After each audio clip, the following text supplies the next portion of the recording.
तर छत्रपती संभाजीनगरात शिवसेना भाजप युतीचा तिढा मात्र कायम आहे। शिवसेनेचे उमेदवारांना अर्ज भरण्याचे आदेश देण्यात आलेत। भाजपशी चर्चा मात्र अपयशी ठरली आहे, त्यामुळे इच्छुकांना आता अर्ज भरण्याचे आदेश देण्यात आलेले आहेत। पालकमंत्री संजय शिरसाट यांच्या निवासस्थानी कोर कमिटीची बैठक पार पडली। शिवसेना 41 जागांवर ठाम आहे, भाजपा 33 जागांवर ठाम आहे, तर 12 प्रभागांमध्ये वाद कायम आहे, त्यामुळे युतीचा निर्णय अद्याप प्रलंबित असल्याचं पाहायला मिळतं। या संदर्भात आपण अधिक अपडेट घेऊयात आपले प्रतिनिधी सचिन बडे यांच्याकडून। सचिन, खरं तर छत्रपती संभाजीनगरात मात्र शिवसेना आणि भाजप युतीचा तिढा कायम असल्याचं पाहायला मिळतंय। शिवसेनेनं इच्छुक उमेदवारांना अर्ज भरण्याचे आदेश देखील दिलेले आहेत। काय या संदर्भात अधिकची अपडेट? कृपा, शिवसेना आणि भाजप या दोन पक्षांच्या आतापर्यंत 9 पेक्षाही जास्त बैठका झाल्यात, मात्र जागा वाटपासंदर्भात अद्यापही कोणतीही यादी जाहीर झालेली नाही किंवा कोणाला किती जागा द्यायच्यात हे अजूनही स्पष्ट झालेलं नाहीये।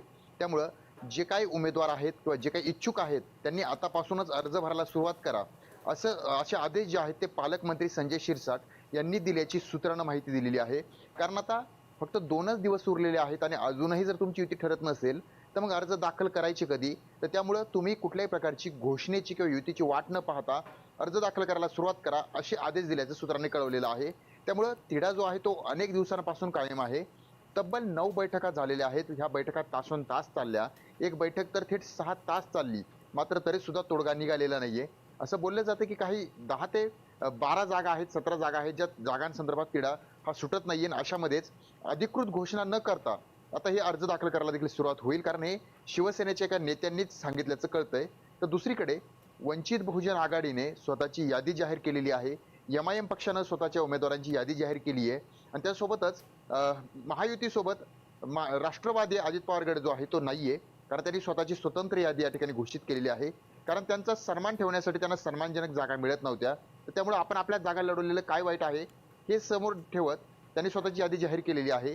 त्यामुळे काही पक्षांनी यादी जाहीर केली आहे, मात्र शिवसेना उद्धव बाळासाहेब ठाकरे पक्ष असेल किंवा त्यासोबतच या ठिकाणी महायुती म्हणजेच महायुती आणि महाविकास आघाडी यातील 2 जे महत्त्वाचे पक्ष आहेत त्यांनी अद्यापही यादी जाहीर केलेली नाहीये। त्यामुळे त्यांच्याकडे यादी जाहीर न करण्याचं कोणतं कारण आहे किंवा का हे घोडं या ठिकाणी अडलंय हे पाहणं महत्त्वाचं आहे। मात्र अद्यापही महत्त्वाच्या पक्षांच्या याद्या ज्या आहेत त्या जाहीर झालेल्या नाहीयेत। कृपा, निश्चितच सचिन, धन्यवाद आपण दिलेल्या या अपडेट संदर्भात। लोकशाही मराठी ऐका, पहा, जागरूक रहा।